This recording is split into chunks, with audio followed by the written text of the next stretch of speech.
Stop sabotase diri sendiri. 5. Cognitive bias, yang tanpa sadar membuatmu gagal mencapai tujuan.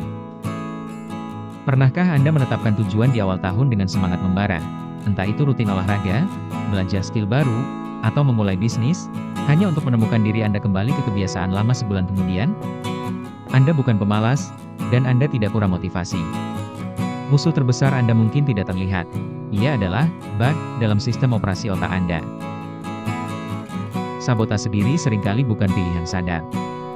Ia adalah hasil dari cognitive bias atau bias kognitif, jalan pintas mental yang otak kita gunakan untuk memproses informasi dan membuat keputusan dengan cepat.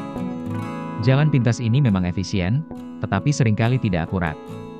Ia membuat kita salah menilai situasi, membuat keputusan yang buruk, dan pada akhirnya, menggagalkan tujuan kita sendiri. Kabar baiknya, dengan mengenali bias-bias ini, kita bisa belajar untuk mengakalinya dan mengambil alih kembali kendali atas takdir kita. Manfaat mengenali cognitive bias. Memahami cara kerja jebakan mental ini adalah sebuah superpower. Manfaatnya sangat nyata dan mengubah hidup. Meningkatkan kesadaran diri, self-awareness Anda akan paham mengapa Anda cenderung menunda atau menyerah, sehingga bisa berhenti menyalahkan diri sendiri. Pengambilan keputusan yang lebih baik, Anda akan lebih logis dan objektif dalam merencanakan langkah-langkah menuju tujuan Anda. Meningkatkan resiliensi. Saat menghadapi kemunduran, Anda tidak akan langsung menganggapnya sebagai kegagalan total, melainkan sebagai data untuk belajar. Meningkatkan produktivitas. Dengan mengatasi bias yang menyebabkan penundaan, Anda akan menjadi lebih efektif dalam bekerja. Riset sains, otak yang malas dan efisien. Konsep bias kognitif dipopulerkan oleh psikolog pemenang hadiah Nobel, Daniel Kahneman dan Amos Tversky. Penelitian mereka menunjukkan bahwa otak manusia memiliki dua sistem berpikir. Sistem 1. Cepat, otomatis, intuitif, dan emosional. Sistem ini bekerja tanpa usaha, tetapi sangat rentan terhadap bias. Sistem 2. Lambat, analitis, penuh pertimbangan, dan membutuhkan usaha. Masalahnya, untuk menghemat energi, otak kita lebih suka menggunakan sistem 1. Sabotase diri terjadi ketika kita membiarkan sistem 1 yang penuh bias mengambil alih keputusan penting terkait tujuan kita, padahal seharusnya kita mengaktifkan sistem 2 yang lebih logis. 5 cognitive bias yang paling sering mensabotase tujuan Anda. Kenali 5 penjahat ini dan pelajari cara melawannya. Planning fallacy, kekeliruan perencanaan. Apa itu? Kecenderungan untuk meremehkan waktu, biaya, dan risiko yang dibutuhkan untuk menyelesaikan sebuah tugas, sambil melebih-lebihkan manfaatnya. Contoh sabotase diri, Anda berpikir, aku pasti bisa menyelesaikan seluruh presentasi ini dalam 2 jam. Kenyataannya, butuh 6 jam karena ada riset tambahan, gangguan, dan revisi. Karena waktu tidak cukup, Anda jadi stres, kualitas kerja menurun, atau menundanya hingga besok. Cara mengatasinya, gunakan aturan kali 2. Jika Anda pikir sebuah tugas butuh waktu 1 jam, alokasikan 2 jam. Jika sebuah proyek butuh 1 bulan, rencanakan untuk 2 bulan. Atau, pecah tugas besar menjadi bagian-bagian yang sangat kecil dan beri estimasi waktu untuk setiap bagiannya. Negativity bias, bias negativitas. Apa itu? Kecenderungan otak untuk lebih fokus pada pengalaman negatif daripada pengalaman positif. 1 kritik terasa lebih menyakitkan daripada 10 pujian. Contoh sabotase diri. Anda sudah berhasil diet dan olahraga selama 10 hari, tetapi di hari ke-11 Anda hilaf makan sepotong kue. Otak Anda langsung berteriak, gagal. Semuanya sia-sia. Sudahlah, lanjutkan saja makan sembarangan. Padahal, 10 hari kemajuan jauh lebih besar daripada 1 hari kesalahan.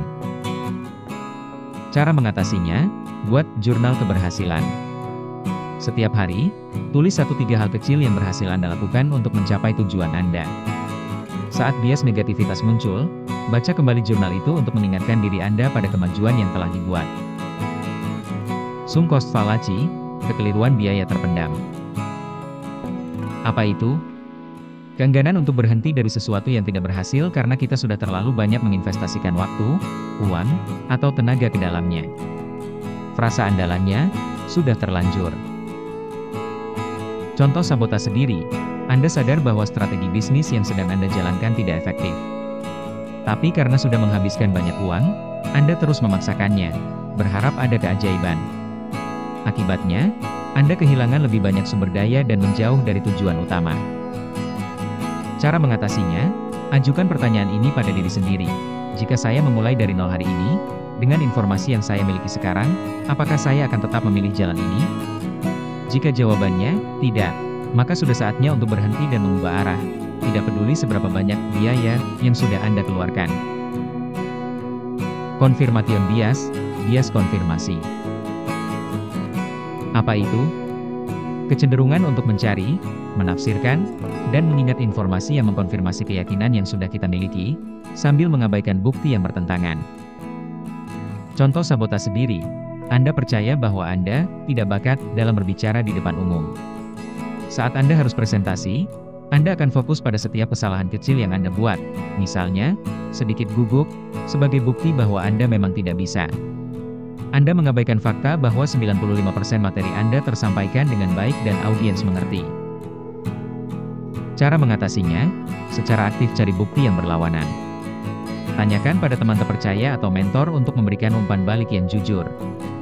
Baca artikel atau buku yang menawarkan sudut pandang berbeda dari keyakinan Anda. Jadilah ilmuwan bagi diri sendiri, bukan pengacara. Status quo bias, bias status quo. Apa itu? Preferensi untuk membiarkan segala sesuatu tetap seperti adanya. Perubahan terasa menakutkan dan berisiko, sehingga zona nyaman terasa lebih aman, meskipun tidak memuaskan. Contoh sabotase diri, Anda tidak bahagia dengan pekerjaan Anda dan ingin mencari peluang baru yang lebih sesuai dengan passion. Tetapi pikiran tentang harus memperbarui CV, wawancara, dan beradaptasi di lingkungan baru terasa sangat melelahkan. Akhirnya, Anda memutuskan, ya sudahlah, di sini saja, setidaknya sudah jelas. Cara mengatasinya, visualisasikan biaya dari tidak melakukan apa-apa, cost of inaction. Bayangkan diri Anda 1, 3, dan 5 tahun dari sekarang jika tidak ada yang berubah. Apakah Anda bahagia? Lalu, ambil satu langkah perubahan yang sangat kecil. Misalnya, hanya merapikan folder CV di laptop, untuk mengurangi rasa takut akan perubahan besar. Otak Anda bukanlah musuh Anda. Ia hanya berusaha efisien dengan menggunakan jalan pintas. Tugas Anda adalah menjadi penjaga gerbang yang sadar, yang tahu kapan harus membiarkan sistem satu bekerja dan kapan harus dengan sengaja mengaktifkan sistem 2 yang lebih bijaksana. Mengenali bias-bias ini adalah langkah pertama untuk berhenti menjadi korban dari pikiran Anda sendiri dan mulai menjadi arsitek dari kesuksesan Anda.